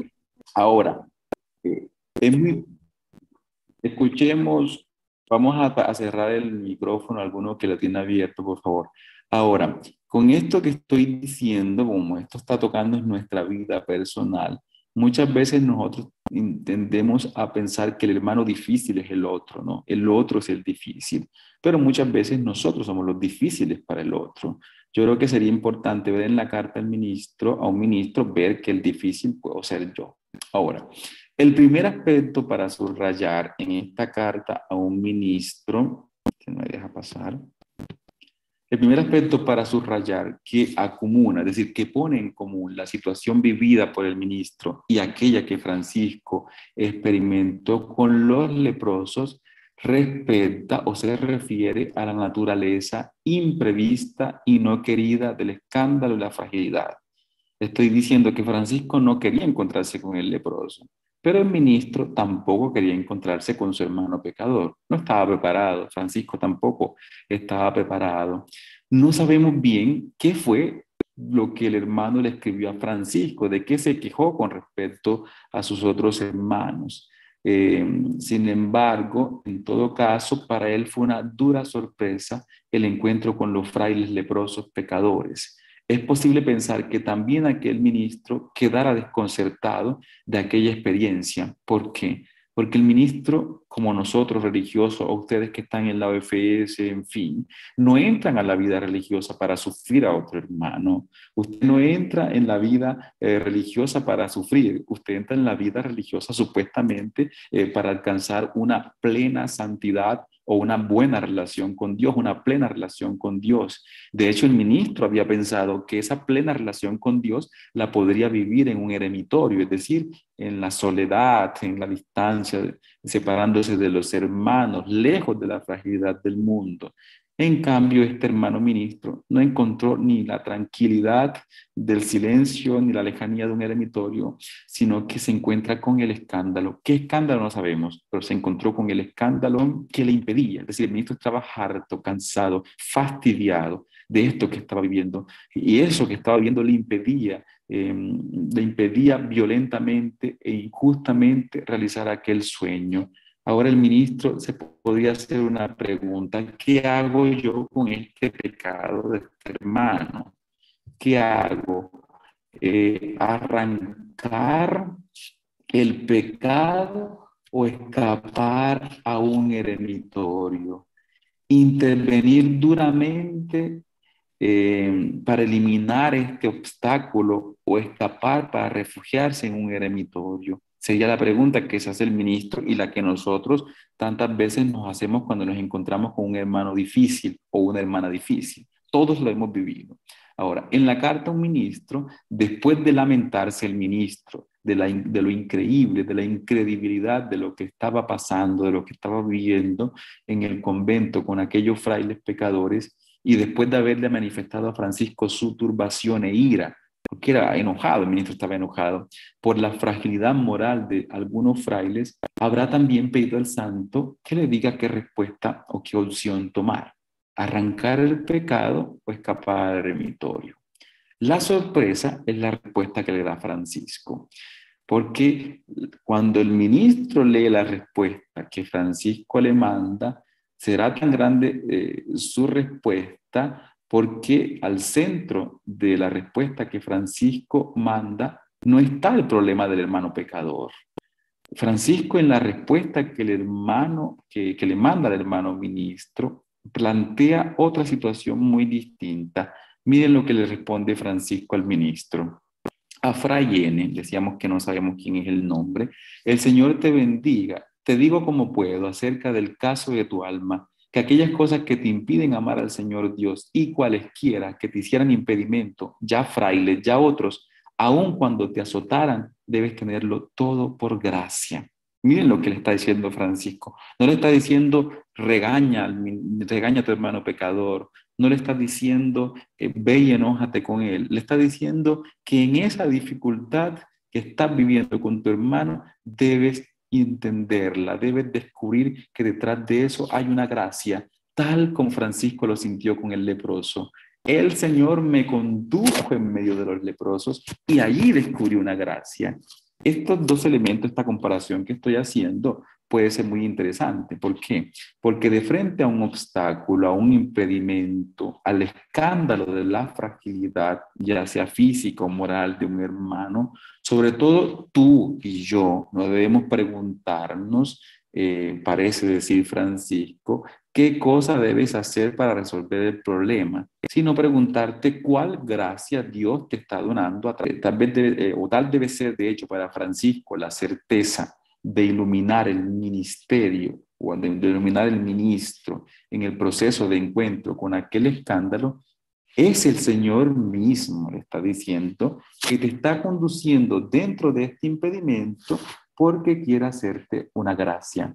No hay duda que este presupuesto teológico, la gracia que se esconde detrás del pecado del otro, anunciado por el ministro como única posibilidad de poder afrontar correctamente la cuestión del pecado de los hermanos, Francisco repensaba en este acontecimiento que le hacía ver a su hermano, repensar todo lo que había vivido a través del escándalo con los leprosos. Es como si Francisco repensara y dijera, yo comprendí que aquel encuentro por mí no buscado ni querido fue un acto de gracia donado por Dios. Y tú, mi querido ministro, tú, mi querido hermano o hermana, debes ser consciente desde el inicio, y esta certeza será el presupuesto esencial después para entender bien qué cosa hacer con tu hermano pecador o con tu hermano leproso.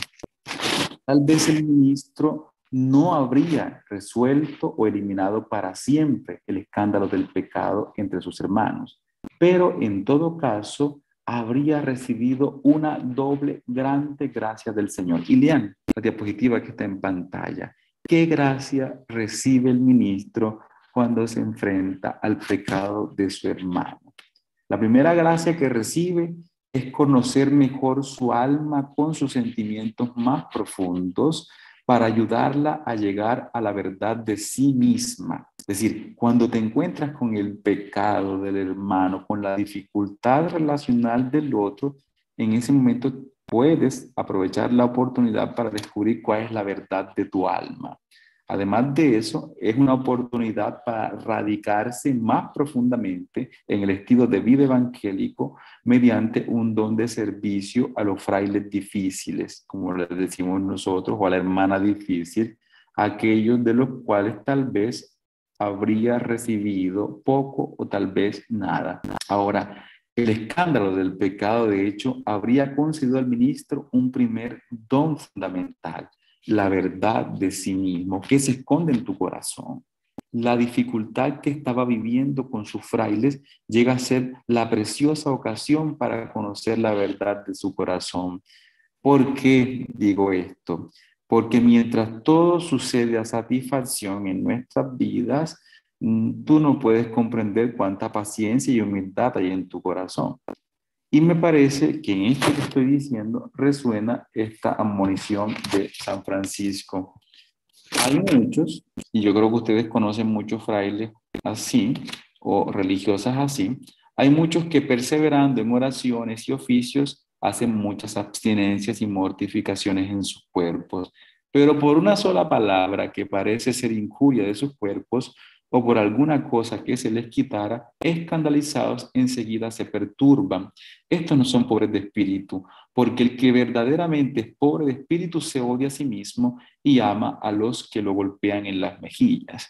Fíjense que en esta admonición Francisco está diciendo, hay hermanos que son muy santicos y oran bastante, pero hay de que les llegue un problema, porque inmediatamente cuando les llega el problema, se les acaba el espíritu de oración y devoción. Esos no son verdaderamente pobres en el espíritu, está diciendo Francisco. Entonces, ¿con esto qué digo? Que para el ministro, ahora que se encuentra con la dificultad delante del hermano, llegó el momento de verificar la verdad de su corazón.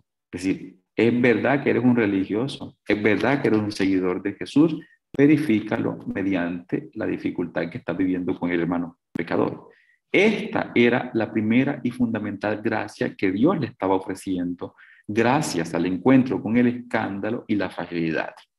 a través de aquellos impedimentos relacionales que vive el ministro con sus hermanos, él podía verificar si toda su vida religiosa fuese verdadera o solo superficial.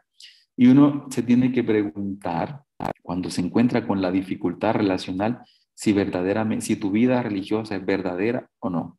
Porque siempre las crisis relacionales nos ayudan a verificar nuestra verdadera vocación. Ahora, la gracia, veamos adelante, la gracia de la verdad, a la gracia de la verdad se agrega la gracia de la vida.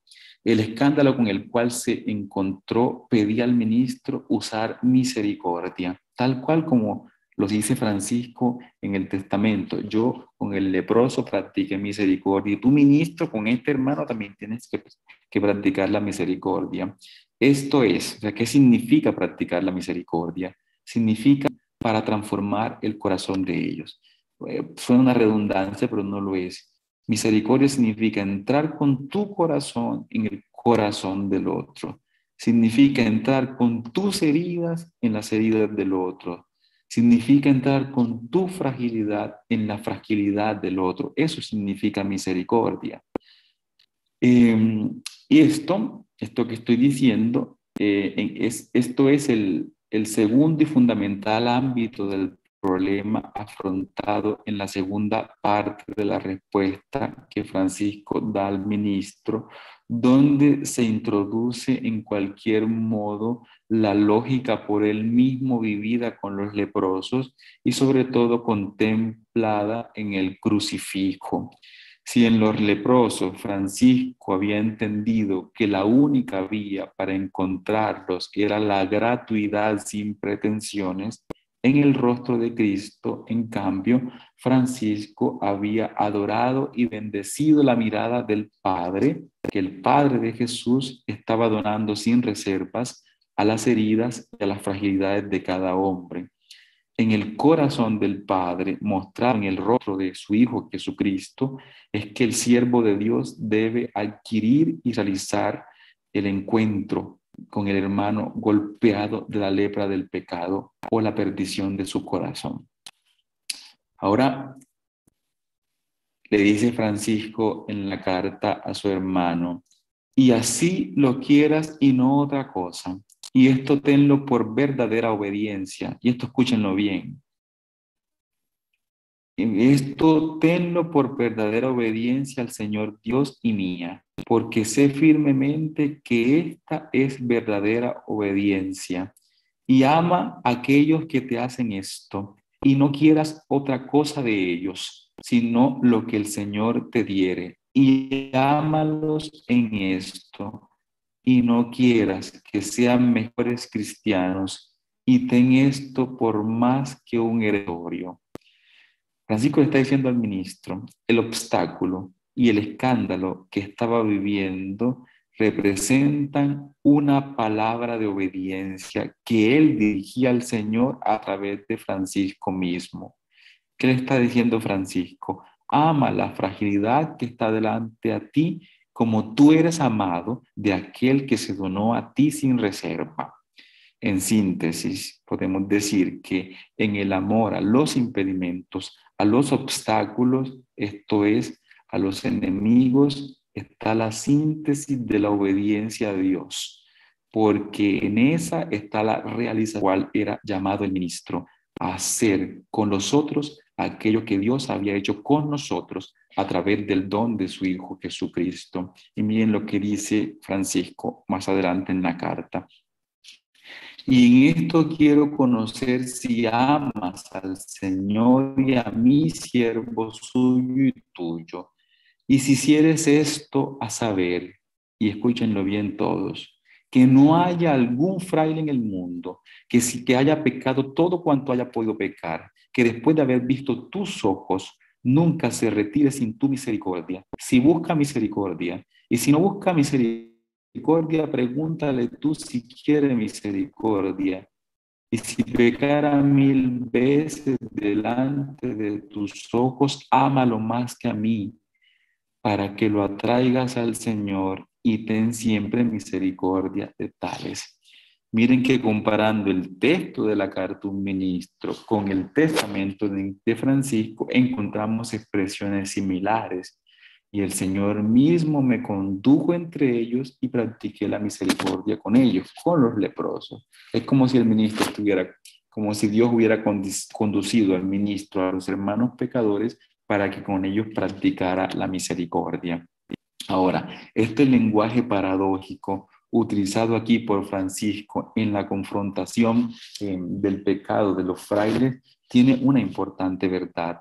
Un fraile que haya pecado, una hermana que haya pecado cuanto haya podido pecar y que pecara 1000 veces después delante de tus ojos, es en la misma condición de un leproso. Él, como aquellos, no puede librarse de su mal, de su radical fragilidad que lo humilla y lo tiene esclavo.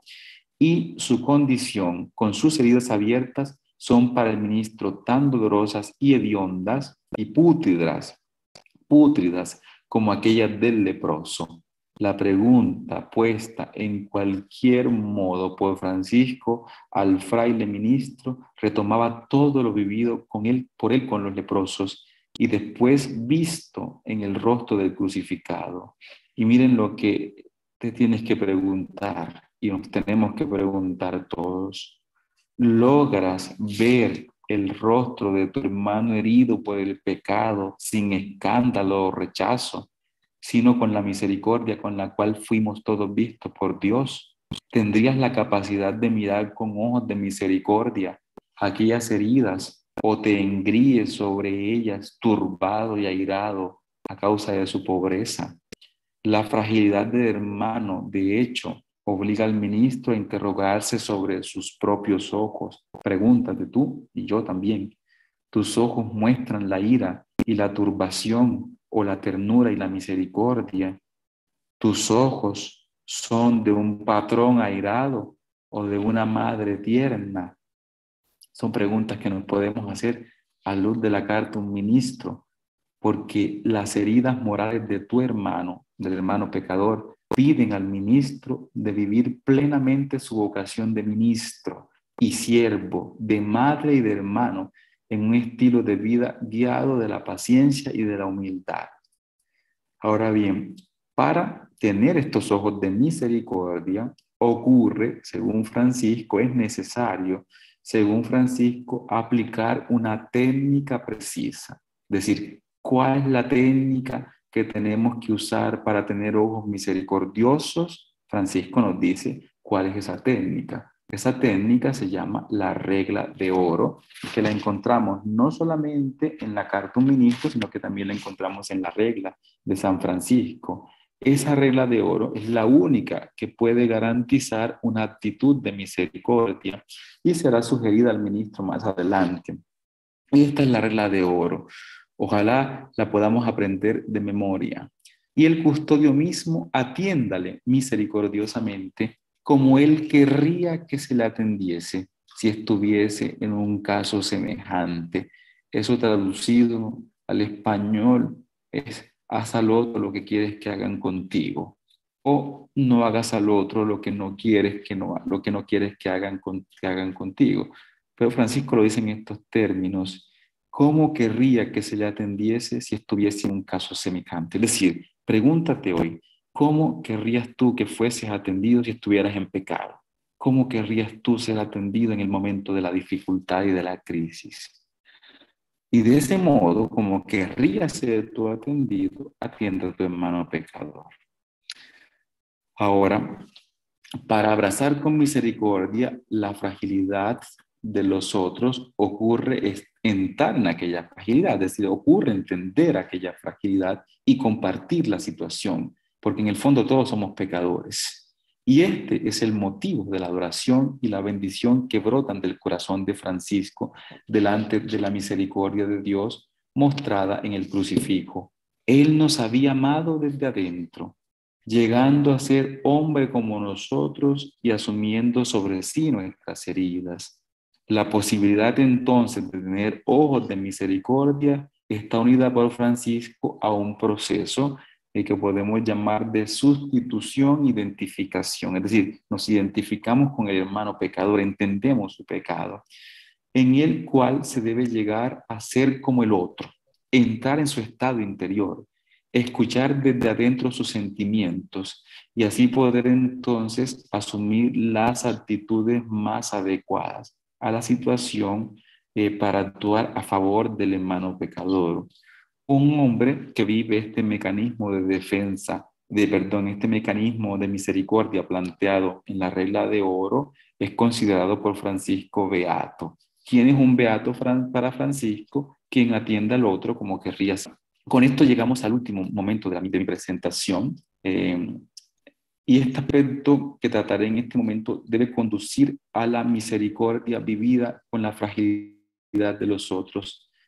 La misericordia no es solo la prueba para el ministro de en su ser un verdadero siervo de Dios, lleno de un amor auténtico de Dios, de una vida plena, sino es también la única fuerza, la única posibilidad para afrontar y tentar de curar las heridas de su fragilidad, de la fragilidad de sus hermanos, de su fraternidad. Sin embargo, aquí hay que hacer una aclaración y una pregunta que normalmente todos se hacen. Y esa misericordia tiene límite. ¿Cuál es el límite de la misericordia? En este caso, debemos evitar un gran malentendido. Para Francisco, la ternura, misericordia en el confronto de la fragilidad no es una forma de alcahuetería, podemos decir así, de connivencia con el pecado, sino que la misericordia es la única posibilidad de tender la mano para sostener y favorecer el deseo de curación. Por eso cuando hablamos de misericordia con un hermano, por ejemplo, que un hermano en dificultad, la misericordia incluso tiene que llevarnos a decirle al hermano, tal vez este no es tu camino, quizás debes tomar otro camino vocacional. Eso lo hacemos por misericordia. Incluso cuántas veces los provinciales han tenido que tomar decisiones frente a hermanos que han incurrido en estos casos de pedofilia y llevarlos a la cárcel. Incluso llevarlos a la cárcel significaría un acto de misericordia. Es decir, la misericordia no se llama con alcahuetería, sino que es la capacidad como acompañamos a ese hermano pecador. Ahora, solo a través de esta cercanía con el otro se podrá reconocer y mostrar el camino para sanar sus heridas. Es esto lo que tal vez había vivido Francisco con los leprosos. Solo entrando en la suerte de los leprosos, Francisco habría de algún modo habría llegado al punto de dejar de sentir el asco que sentía por ellos. Incluso, ¿qué percepción empezaron a tener los leprosos de Francisco? Porque uno siempre habla de la percepción de Francisco hacia los leprosos, pero ¿qué pensaban los leprosos? Ayúdale a Pablo y voy mañana. ¿Qué pensaban Voy mañana. los leprosos de Francisco? Al final de todo esto que he dicho, queda una pregunta abierta. La fórmula de la misericordia sugerida por Francisco al ministro anónimo para afrontar y resolver la grave crisis presente en su fraternidad, ¿habrá funcionado? ¿Logró el ministro atraer y seducir al Señor sus frailes leprosos pecadores? Esa pregunta siempre se la puede hacer uno. Según la geografía medieval, es decir, los textos medievales, las geografías que leemos, la conclusión siempre será la misma, como la de las fábulas. Vivieron felices y contentos. Pero en la realidad del cotidiano, en cambio, al don de la misericordia no corresponde siempre una verdadera y definitiva victoria sobre la fragilidad. Es decir, no quiere decir que porque apliques la misericordia el otro va a cambiar. No, eso no lo quiere decir el texto. La contradicción, la pobreza, el pecado parecerían en ciertos misericordia. Sin embargo, como sucede para Francisco en la experiencia con los leprosos, el abrazo gratuito y misericordioso donado por el ministro al escándalo fastidioso e irritante de la fragilidad tal vez no habrá cambiado radicalmente y para siempre la dificultad de la comunidad. Es decir, es posible que el hermano pecador no cambió o nunca cambió, pero seguramente el ministro tú, que ayudas al hermano en pecado, habrás mantenido tu corazón en la lógica del Evangelio, ayudándolo en un acto de verdad con los propios sentimientos y poniéndolo efectivamente sobre la vía de la vida hecha de compasión y de don. Ahora, la pregunta con la que voy a terminar es, ¿quién ganó? ¿Quién fue realmente el vencedor en este proceso de acompañar al hermano pecador? Al final, a través de aquel proceso de verdad y de vida instaurado por la misericordia, uno seguramente es el victorioso, uno fue el agraciado, el ministro. ¿Por qué el ministro es el agraciado? Porque a través de la disponibilidad, a través de la capacidad de ser abierto a las heridas de su hermano, logró permanecer un hombre de misericordia, logró permanecer un hombre evangélico a imagen y semejanza de aquel rostro que ha redimido el mundo, el rostro de